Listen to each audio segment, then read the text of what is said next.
Man, the home run derby was pretty entertaining last night. I enjoyed it. I don't know about you all, but the bits and pieces from what I saw, I thoroughly enjoyed it. JGoodWithSports here. So, look, just real quick, we going to talk about the home run derby, sprinkling some Madden ratings for my Madden players out there, because, normally when ratings come out, it's a topic of discussion, this, and that. Anyway, back to the derby. And, shout out to Juan Soto for getting it done. This guy is just unbelievable. Unbelievable. It's only 23 years old. I mean, this is the same guy that, turned down a $440 million deal for 15 years the other day. But based on market value, I get it. One part of me is like, that's $440 million. Like, I'm taking that. The other part is like, well, if we do this by, per year, that's a little under 30. Like, I should get more on an annual basis. I should get more on an annual basis and make it a shorter contract so that way I can re-up again later. But anyway, back to the derby. He ends up winning against Julio Rodriguez in the finals, who was putting on a show. That man had, 81 home runs last night? 81, the rookie from Seattle, who I think was on a 12 or 13 game winning streak heading to the All-Star break. It's like Seattle probably found them a gem here. That's exciting. That's exciting. Like, it's like when Seattle is competitive, I feel like it's definitely better for baseball. It's just one of those franchises for me growing up. I remember Ken Griffey Jr. there with Alex Rodriguez, big unit. And then Ichiro got there in that 2001 Mariners team. Won like 110 plus games or something like that. Even though they ended up losing. But still, I just remember those days. And, I hope Seattle can, get back to being very competitive on a consistent basis. I really hope that for their fan base. Albert Pujols, the machine. Look, we know Kyle Schwarber is a superior power hitter than Albert Pujols today. We know that for a fact. And, is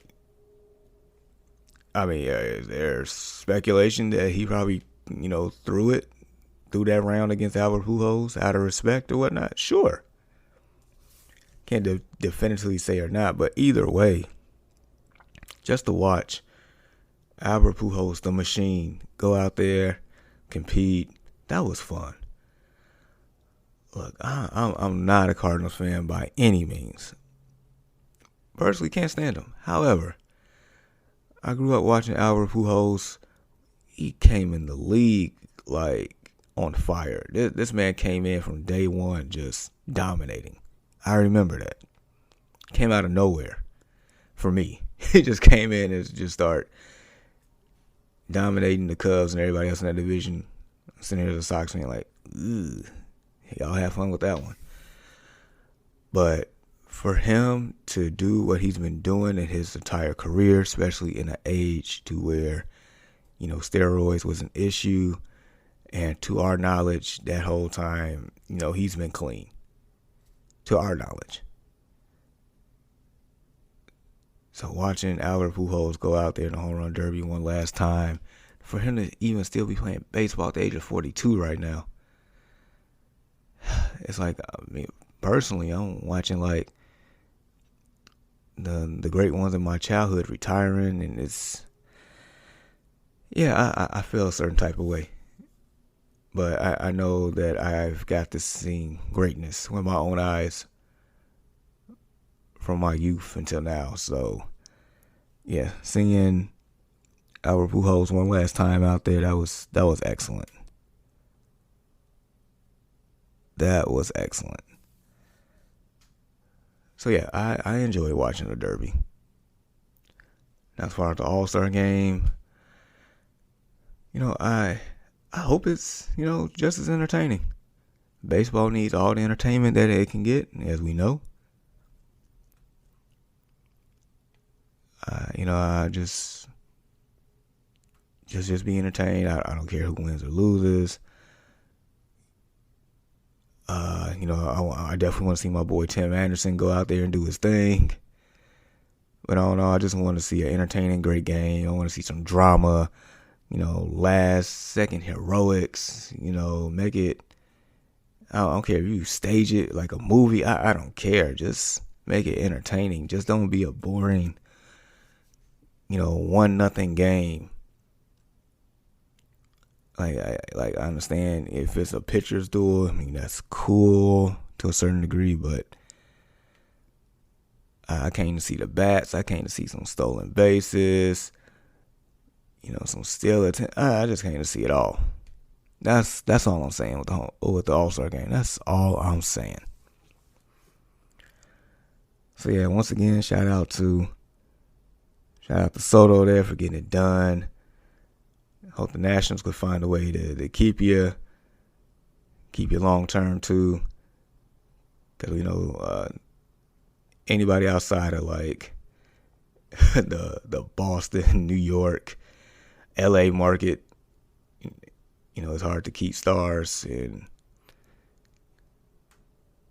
and just to have a team that can be competitive with the big boys, it just makes the game overall better. So hopefully they can find a way to make that happen. Not trade them in. I don't think they really want to do that part, but yeah, you all figure it out. All right, we gonna talk about these Madden ratings, man. Madden, I used to be a big avid Madden player, like every year. Man, I used to play competitive online, especially in college. I used to do it all with Madden.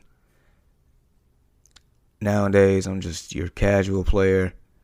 I buy it every year. I don't play it too much, but somebody like, hey, you want to play? I'm like, yep, I'll play. But every year I am, curious and excited to see the ratings for these players, because that basically gives you an indicator who they think is the best player and ranked in an order. So Madden released the top 10 wide receivers in Madden NFL 23. Of course, John Madden is featured on the cover. That's awesome, and rightfully so. So the list that I have, let me make sure I have 10 here. 1, 2, 3, 4, 5, 6, 7, 8. Yeah. All right. I got top 10 here. Number 1, Davante Adams. He is a 99 overall rating, meaning he has a perfect rating in Madden. 99. Number 2 is Cooper Kupp at a 98. Tyreek Hill's at 3 with a 97. DeAndre Hopkins is 4th with a 96. Stephon Diggs is 5th with a 95.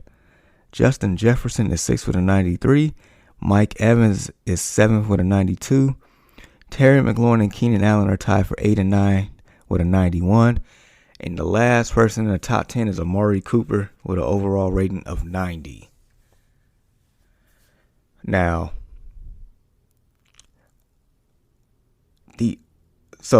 I'm going to just go through it. So, Davante Adams, I have absolutely zero problem with him being the best rated overall wide receiver in Madden. With him having a perfect rating, I have no problems with that. Now, I know people with Cooper Kupp, like last year was sensational. He was the best wide receiver in football statistically. Like, what else he has to do, this, and that. I get it. If you have an argument for Cooper Kupp being number 1, I completely understand. I just know with my eyes that Davante Adams is a complete football player at that position. Big body, pretty good speed, great hands, excellent route running. Catches in traffic, back shoulder catches, lines up everywhere. Like, this dude does it all. Believe me, I know. He used to be a Packer. He used to see this man twice a year. I know Davante Adams is legit. And I still think he has a great year with Derek Carr. So, yeah, I don't have a problem with that. Cooper Kupp is a 98. I have zero problem with that either. Tyreek Hill is a 97. I don't have any issue with that. Just going down. Justin Jefferson right below Stephon Diggs. I have no problem with that. Mike Evans right there. All right, I guess if I'm picking a bone, if I'm going to pick a bone about this list, it's Amari Cooper at number 10. Look, Amari Cooper has been, solid. He has been solid his whole career. The early knock on him was injuries. He couldn't stay on the field. That's why he got traded from the Raiders to the Cowboys. When he got an actual quarterback in a scheme that actually needed him, his numbers, he turned up. Amari Cooper is still a wonderful talent and is one of the top 5 best route runners in the NFL. That's a fact. However, I do not view him as a top 10 wide receiver. Top 15, sure. I have no problem putting him top 15, number 15 or 4. I have no problem with that. Top 10, I can't do it. All right, so Jamar Chase. I feel like he's a better receiver than Amari Cooper already. Jamar Chase is a dog. Point blank. Deebo Samuel. Look, I understand that man is Mr. Utility, but he's still technically listed as a wide receiver. And I feel like he should have a higher rating than Amari Cooper.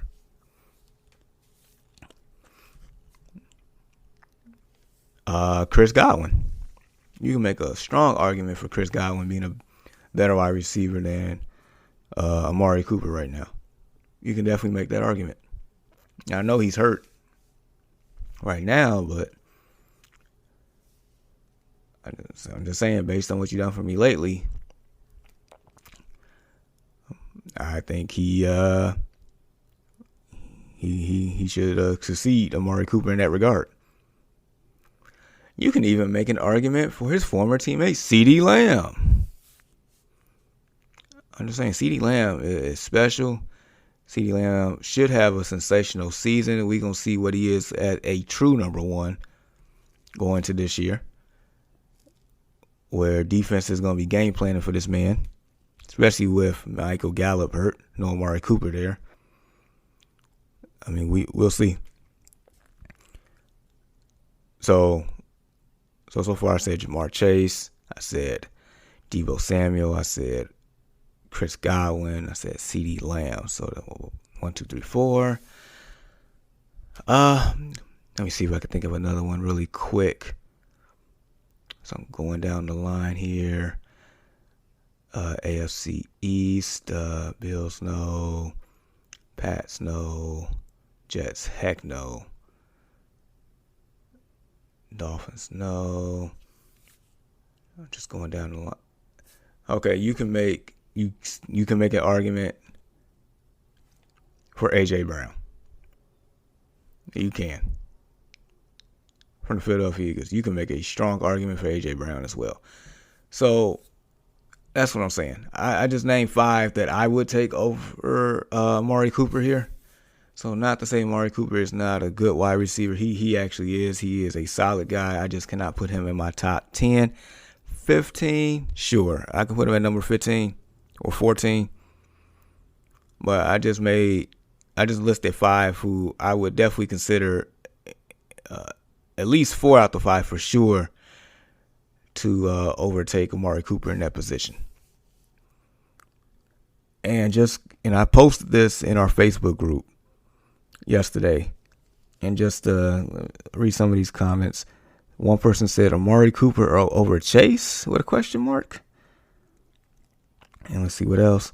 One person said, I'm sorry, I'm sorry, but for me, Cooper Kupp is the best receiver in football. How much more work does he have to put in to prove this? Like I was saying, I can see the argument there. I have no problem with that argument. One person said 5 other wide receivers greater than Amari Cooper. Bingo, just right where I'm at. One person said, how is Amari over Chris Godwin? Like I mentioned earlier. One person also said, why ain't Debo on this list? See, I just threw Debo in front of that. So, yeah, this list is always a fun topic to bring up, in barbershop talk or just hanging out with the guys or post on social media or whatever.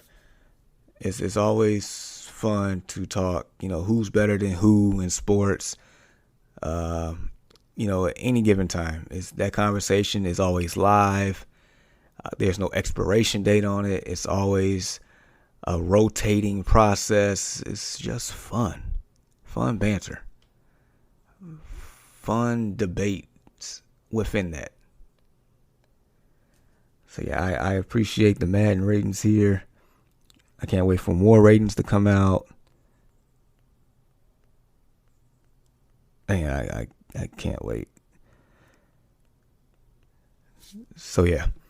And then briefly going to college football here. So I guess talks of the Big 12 and Pac-12 becoming partners that kind of fizzled out. I don't think that's the right move for them if they want to stay, competitive and relevant here. The SEC, has been, getting teams from the Big 12 to come over here, like Texas, like that. That's starting here pretty soon. A few weeks ago, hearing that USC and UCLA joining the Big 10, that threw me way off. And at that point, I officially knew it was all about money. So you got 2 big conferences, happening. And so for the remaining teams in the Big 12 and the Pac-12, it's like they should join forces. But the fact that they're not, I don't know exactly what they plan on doing here.